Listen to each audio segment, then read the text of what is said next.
Popping trees.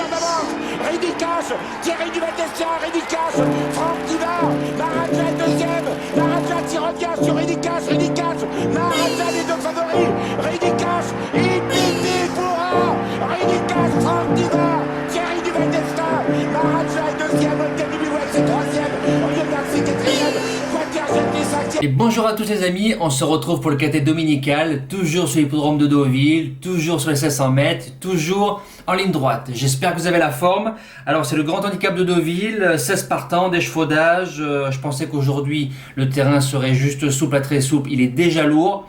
Toute la réunion d'aujourd'hui, plus demain avec les orages, demain c'est du très lourd. Voilà, donc demain c'est pour les nageurs, les chevaux de bon terrain.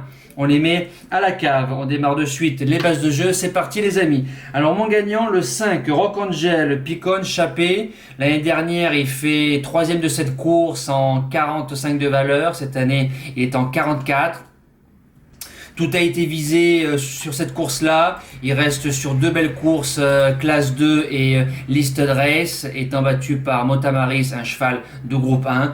Donc si le cheval fait sa course, je pense que ses origines lui permettent de courir dans le terrain gras. J'y crois. Deuxième base, le 3, tant pis pour eux, double vainqueur de Quintet, Pierre-Charles Boudot, Graffard. En général, dans les grandes courses, c'est un duo qui marche très bien. Un peu déçu pour sa deuxième course dans un Quintet à ce niveau-là. Il s'est refait la cerise gentiment avec 2 victoires à Compiègne et sur la Teste dans des classes 2. Il revient à ce niveau-là, je pense que c'est pas pour rien, je fonce. Mon challenger, le numéro 15, French Pegasus, Aurélien Lemaitre qui récupère. La dernière fois c'était Greg Benoît, très énervé dans les stalles de départ, il y avait 4 €, là il y en aura du 15 ou 20. French Pegasus a fait ses preuves dans le terrain très souple, à avoir dans du lourd, a déjà réussi sur ce tracé-là, il fait 3e du grand handicap des milers derrière Weir Harold et mon ami l'Écossais. Maintenant je vais le reprendre en confiance parce qu'il a 3 sur 3 sur le gazon d'Auvillers. Les outsiders, le numéro 7, Alfiri, corde 14, une rentrée gagnante dans un quintet, j'y croyais beaucoup, je pense que c'était un de mes outsiders. Au terme d'une belle accélération, le coup suivant avec la pénalité sans faire course dans le grand handicap des milers, il finit 6e. Derrière sur Marseille Vivo et Vichy, il fait l'arrivée de classe 1 et Listed Race.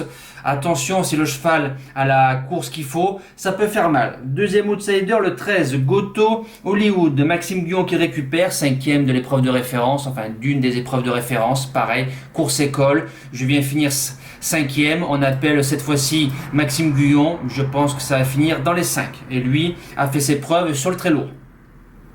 La suite du pronostic, l'As, Stunning Spirit, qui sera sûrement le grand favori. Tout a été visé pour cette course-là.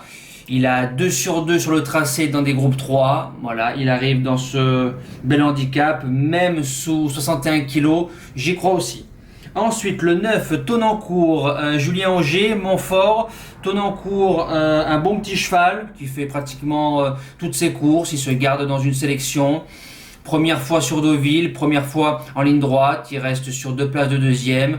A déjà réussi sur le très souple, pourquoi pas. Et je termine avec le numéro 6, mon ami l'Écossais.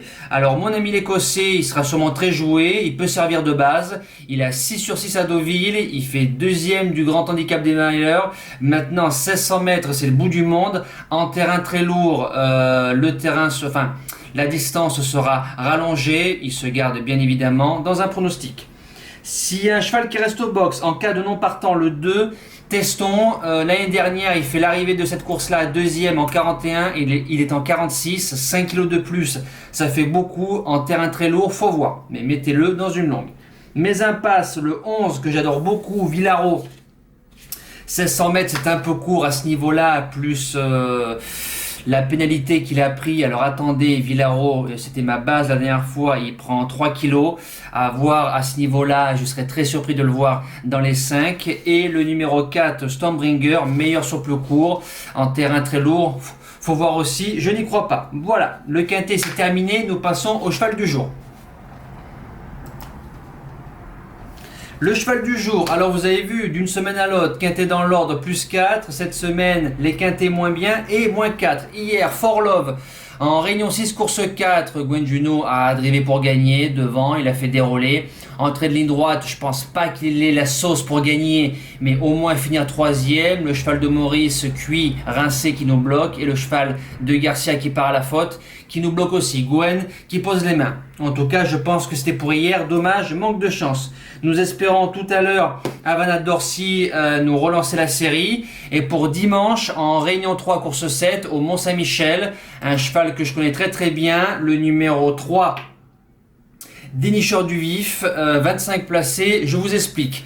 Il est déféré des 4, c'est le plus riche, je pense que c'est la course de l'été. Il a couru 19 fois à l'Autostar, 13 fois dans les 3 et une autre fois à place de 4e. C'est de l'Autostar, il a un bon numéro, c'est un bon démarreur.